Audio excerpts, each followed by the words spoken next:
India's Prime Minister Narendra Modi arrived in Singapore on Wednesday to a rousing welcome as he was greeted by the members of the Indian community. Prime Minister Narendra Modi met with the Prime Minister of Singapore, Lawrence Wong. During his visit, both leaders will review the progress of India-Singapore strategic partnership and exchange views on regional and global issues of mutual interest. Prime Minister Narendra Modi will call on Singapore President Tharman Shanmugaratnam and interact with the Singaporean leadership. He will also meet with business leaders from Singapore. Prime Minister Modi is on a two-day visit to the South Asian island country. The visit aims to deepen cooperation between the two countries in new and emerging areas of advanced manufacturing, digitalization and sustainable development.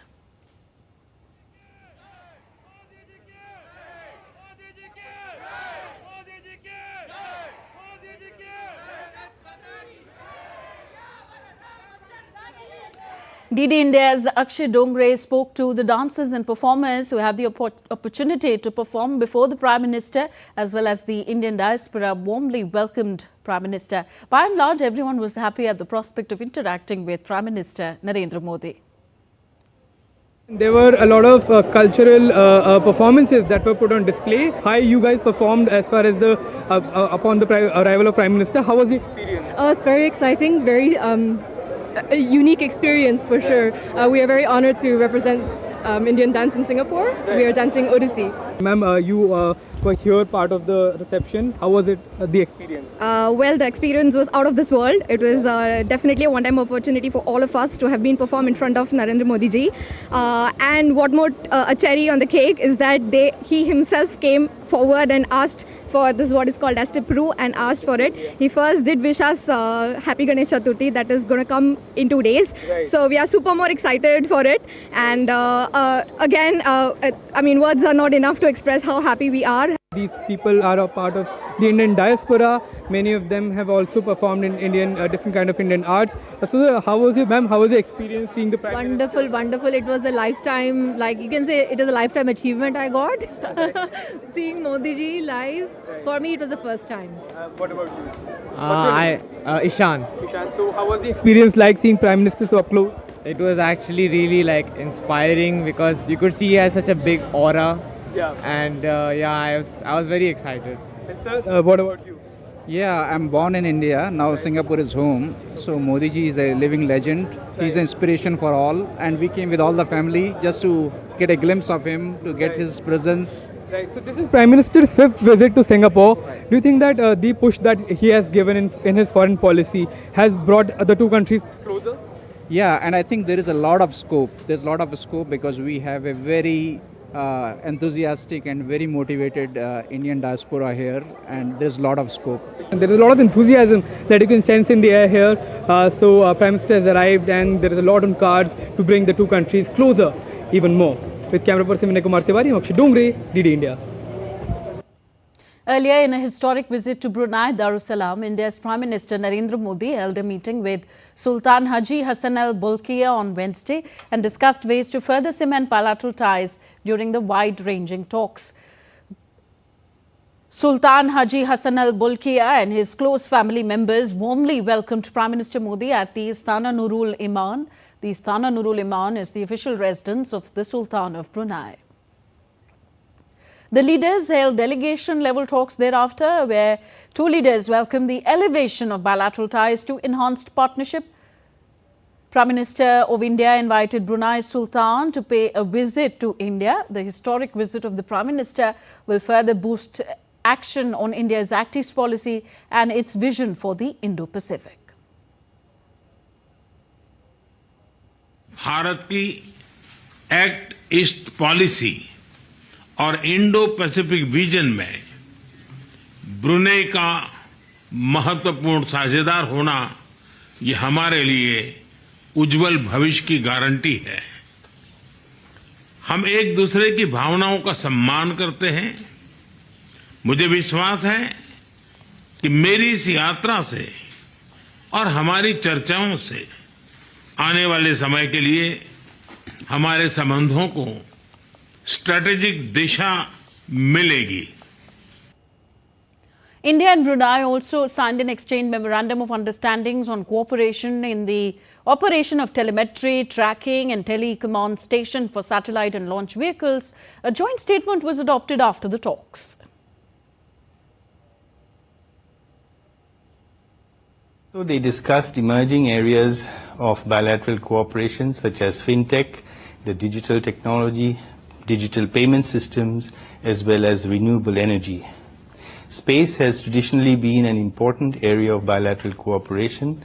India's telemetry tracking and command station is located in Brunei, and both sides signed an MOU to take this relationship further forward. After bilateral talks on a wide range of issues were held, Sultan of Brunei hosted an official lunch in honour of the Prime Minister, served with the tune of Vaishnava Janato Tene Kahiye and Bumro Bumro. Motichur laddus and saffron pedas were on the royal menu in honour of the Prime Minister at the Royal Palace, his son Anurul Iman at the official luncheon. Prime Minister Modi thanked entire royal family for the warm welcome and hospitality and lauded the deep historical and cultural ties between both the countries. संबंधों की 40वीं सालगिरह मना रहे हैं। इस अवसर पर हमने निर्णय लिया है कि अपने संबंधों को एनहांस पार्टनरशिप का दर्जा देंगे। हमारी साझेदारी को स्ट्रैटेजिक दिशा देने के लिए हमने सभी पहलुओं पर व्यापक चर्चा की। हम आर्थिक, वैज्ञानिक और रणनीतिक क्षेत्रों में अपने सहयोग को मजबूत करने के लिए प्रतिबद्ध है। On to the Russia-Ukraine conflict now. Recent airstrikes in Ukraine have led to serious consequences. In Lviv, at least 7 people, including 3 children, were killed and more than 30 injured. Several residential buildings caught fire and 2 schools will be closed on Wednesday. Explosions were also heard in Kiev as air defences work to stop incoming missiles. Search and rescue operations are being carried out to remove the injured from the damaged building. Russian Defense Ministry confirmed the use of hypersonic Kinzhal system in the Lviv attack. British Prime Minister Keir Starmer apologised on behalf of the state to victims of the 2017 Grenfell Tower fire that killed 72 people. He made the apology in the Parliament on Wednesday. He told the House that the government will set up an inquiry in the matter. After a new report on the disaster on September 4th, survivors of the Grenfell Tower fire in London blamed the government for poor regulation.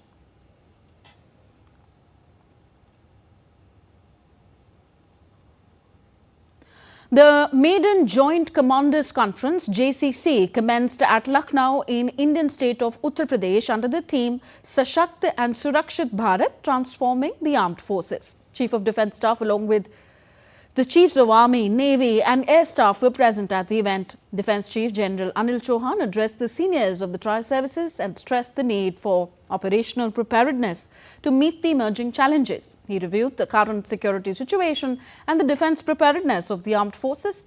Defence Minister Rajnath Singh will attend the 2-day conference on Thursday. The Indian Army is organising Him Dronathon near Leh in Ladakh this month. Him Dronathon 2 will focus on drone solutions for Indian Army for high altitude areas. Envisaged as an opportunity to Indian drone industry to showcase the capabilities of their drone solutions for high altitude area, Him Dronathon is planned to be conducted under actual terrain and environmental conditions at altitude of 4,000 to 5,000 metres. We really expect this time maximum possible participation. In fact, we have already received about more than 25 confirmations from the industry so far, and we are expecting many more. And I think now with FICCI having announced that special incentive being given to the startups, I am sure that some more startups will join us for this event. And we are looking at 5 different categories of drones here. That is surveillance drones, swarm drones, loiter munition, logistic drones, first-person view drones, and say drones with all kinds of the payloads, maybe in terms of synthetic aperture radar. You're with us on DD India Live, still to come on the show. Indian Navy and the South African Navy sign agreement to enhance submarine rescue support cooperation.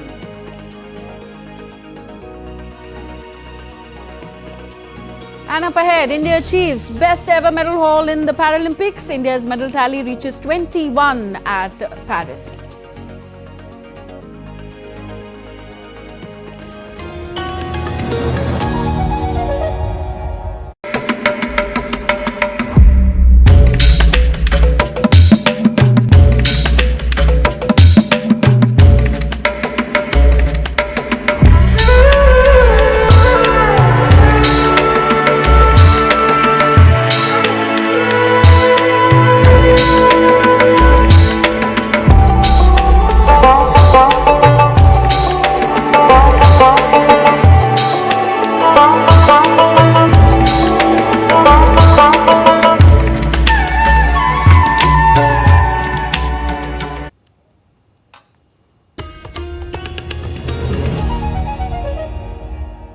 You're watching DD India Live. I'm Tanvi Taneja. The Indian Navy and the South African Navy have signed an implementing agreement, IA, that ensures the safety of South African Navy's submarine crew in times of distress. This pact has been signed by Admiral Dinesh K. Tripathi, Chief of the Naval Staff, and Vice Admiral Mondelo Bis, Chief of the South African Navy.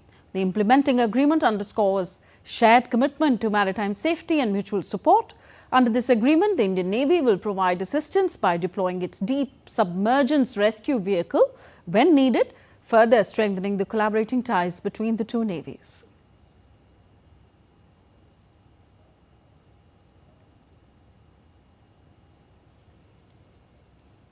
India's textile sector is on the cusp of a historic opportunity, with the world moving towards sustainable textiles. India leads the world with 93% of recycled PET bottles being used to make polyester in the country. So how does the textile industry look to make the sustainable march but also fall in line with international standards? Is the window of opportunity before India? Anil Thomas reports. The textile sector, one of the largest industries globally, has embraced innovative techniques that align with the UN Sustainable Development Goals. Today, the combined textile and apparel sectors contribute 8 to 10% of the global greenhouse gas emissions. Our ambition is not only to make India a hub for sustainable textiles, but also to inspire a global movement towards a more responsible industry. The path to a sustainable textile industry is a shared journey that requires commitment, collaboration, and innovation. The textile industry stands at a pivotal moment, grappling with a surge in sustainability mandates from global markets like the European Union, alongside evolving national regulations. There is a need to monitor, mitigate the risk of the entire supply chain. They have a jurisdiction within Europe and outside Europe. And therefore, if we are supplier to the European customer, we come under the purview of the audit. Textile sector in India is valued at $175 billion, which includes $40 billion in exports. India looks to hit the $350 billion mark with $100 billion in exports by the year 2030. Tracing of sustainability, plugged it with the biopolicy E3, which I must congratulate all the ministries for acting very fast on sustainability, which is pretty evident in the news space if you observe, which is a singular focus to make India sustainable. The textile industry is committed to weaving fabrics that bind communities and cultures, but we cannot overlook our environmental impact. Chinese are known for their low cost. Turkish people are known for their innovation. Bangladesh is known for their volumes. But India, we are present everywhere, but we don't have any one individual brand that Indian textile is known for. So here is an opportunity. We can create the Indian textile brand as a sustainable textile brand. We cannot achieve the dream of our Honorable Prime Minister to make India a $30 trillion industry a $30 trillion economy by 2047. So textile industry has to play a very, very major, significant role, and it is the time for India to take lead in this. As the textile industry seeks to position itself as a global leader in sustainability, the development of sustainable textile infrastructure is crucial to help India become the textile hub for the world. Anil Thomas, DD India, New Delhi. A leading investment banking firm in India, JM Financial Services, in its report has said that India's financial sector is growing at a rapid pace as fintech startups have grown by about 5 times in the past 3 years, according to this report. The growth has been from 2,100 in 2021 to 10,500 in 2024. JM Financial in its report said that at present, India has 26 fintech unicorns with an estimated combined market value of $90 billion. India has 1 decacorn fintech and 25 unicorns whose valuation ranges between $1 billion to $10 billion. There are 87 Sunicorn fintech startups in the country. Sunicorns meaning soon to become unicorn, with valuations ranging between $60 million to $100 million. The report said that the estimated combined value of all fintech companies in India is around $125 billion. In India's fintech industry, payment and lending companies are getting a large chunk of funding. The report further said that rising consumption penetration and AI will lead to 150 fintech unicorns and $200 billion in fintech revenue by 2030. Fintech startups include merchant payments, wallets, consumer payments, loans, insurance and wealth management companies. Still with Asia, in Bangladesh, terrorist Sheikh Aslam, wanted in 12 cases, including murder and arms, was released on bail from Kashimpur High Security Central Jail near Dhaka on Tuesday night. Aslam, also known as Sweden Aslam, had been in jail since 2005 after being one of the 23 top criminals identified during the Bangladesh Nationalist Party's tenure in early 2000s. He had previously spent time in Sweden, adopting the name Sweden Aslam upon his return. Notably, Mufti Jashimuddin Rahmani, chief of the banned Ansarullah Bangla team, was also recently released from the same jail. Rahmani is a convicted criminal in the blogger Rajiv Haider murder case.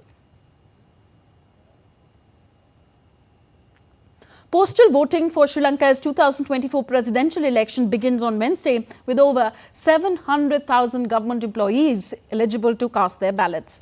With 38 candidates in the fray, the frontrunners would be hoping to get a head start for the elections scheduled on September 21st with the commencement of postal voting. Today, postal voting is taking place at district secretariats, election offices, police stations across the country. The Election Commission of Sri Lanka has allocated September 4th to September 6th for government and military personnel to vote.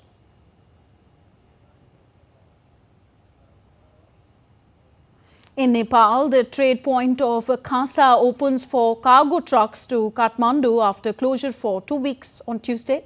Due to the construction of a tunnel in Nyalam and Khasa regions of Tibet in China as part of the Chinese Smart City project, goods containers to Nepal were restricted from entering the Khasa border trade point with Nepal from August 30th. The trade points north of Bagmati province were opened, giving a sense of relief to traders in Nepal. Despite Nepal's trade deficit with China, 14 trans-Himalayan trade points that reopened in March have seen no cross-border trade.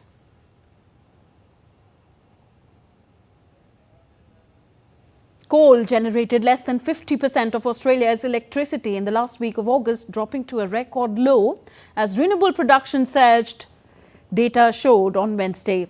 Coal accounted for 49.1% of electricity, while renewables made up for 48.7%, driven by strong winds.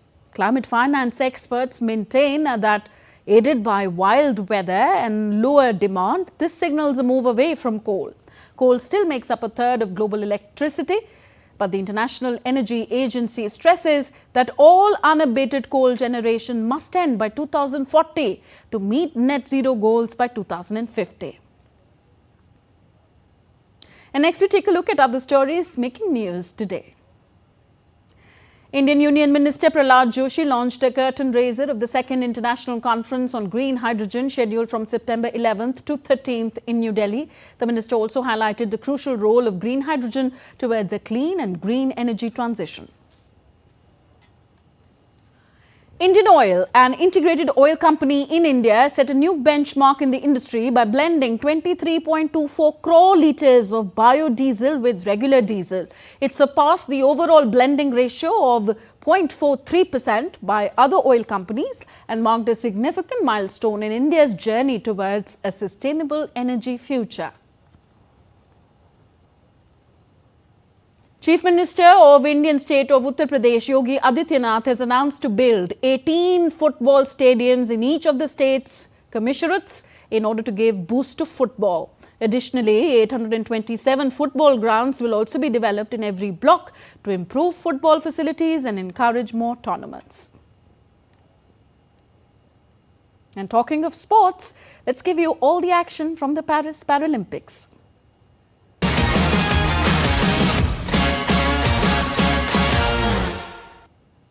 India's para-athlete Sachin Sarjirao Khiladi won the silver in men's shot put F46 event with his best throw of 16.32 meters at the Paris Paralympic Games 2024. In the finale, Sachin began with a poor first throw that failed to touch the 15-meter mark and recorded 14.72 meters, but he came back stronger. His next throw was 16.32 meters, putting him on top and also creating an area record. The gold medal was won by Canada's Greg Stewart. With this, India's Paris Paralympics tally has reached 21 medals. India's Prime Minister Narendra Modi congratulated shot putter Sachin Khiladi on winning silver medal at the Paris Paralympic Games. He wrote on social media platform X, and I quote him here, "Congratulations to Sachin Khiladi for his incredible achievement at the Paralympics 2024. In a remarkable display of strength and determination, he has won a silver medal in the men's shot put F46 event. India is proud of him." Unquote. So the Indian contingent has achieved its best ever performance in Paralympic Games with 21 medals so far. Sachin Khiladi's silver medal has further added to the tally, and the countrymen will hope for more medals in the upcoming matches.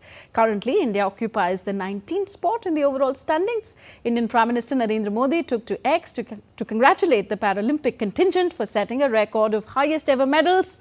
Prime Minister Narendra Modi wrote on the platform, "India is proud and delighted. Our incredible Paralympic contingent has set a record for the highest ever medals for our country in any Paralympics.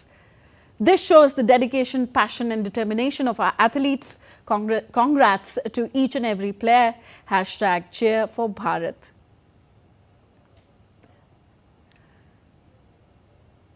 India's Sports Minister Mansukh Mandavia recognized the outstanding achievements of India's para-badminton players at the Paris Paralympic Games on Wednesday. The event marked the successful conclusion of another Paralympic cycle, during which India para-badminton players shone brightly on the world stage. Union Sports Minister Mansukh Mandavia on Wednesday felicitated Indian para-badminton players for their remarkable achievements at the Paris Paralympic Games. India's para-badminton team made the nation proud by securing 5 medals at the coveted games. The Union Sports Minister lauded the team for their exceptional performance and expressed confidence that India will continue its upward trajectory in future events. The minister also presented cash awards to the medal winners. हमारे 3 gold medal, 7 silver medal और 10 bronze medal हमारे खिलाड़ियों ने हासिल करा है। हम सब लोग चीयर फॉर भारत करके उसका हौसला बढ़ाए और आने वाले दिनों में 11 मेडल के लिए और हमारे खिलाड़ी खेलने के लिए उतरेंगे। मुझे पूरा विश्वास है कि हमारे खिलाड़ी जिस तरह से परफॉर्मेंस पैरालंपिक में कर रहा है, उसको देखते हुए आगे भी हमें और अच्छी सफलता मिलेगी।